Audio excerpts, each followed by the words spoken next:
This is the latest news, summary of global geopolitics. Please like and write your comments. They are very important to us. The CBS TV channel showed how the MQ-9 drone fell into the Black Sea after a meeting with a Russian Su-27. In the United States, they showed how their MQ-9 Reaper reconnaissance drone, Reaper, fell in the Black Sea.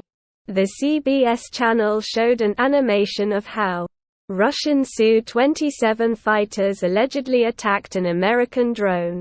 Experts pointed out that the planes made a maneuver several times.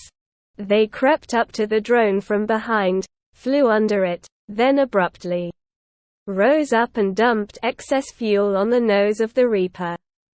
Thus, the pilots wanted to disrupt the work of the drone to collect intelligence data near the Crimea.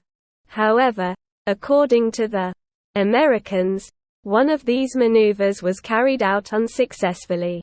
Allegedly, the plane began to climb too early and touched the tail part of the propeller, which is located in the rear of the Reaper. After that, the drone operators could not save him. The MQ-9 went into an uncontrolled fall and fell into the waters of the Black Sea. Earlier it became known that the Romanian Air Force tried to fly up to the crash site of the American MQ-9 drone in the Black Sea.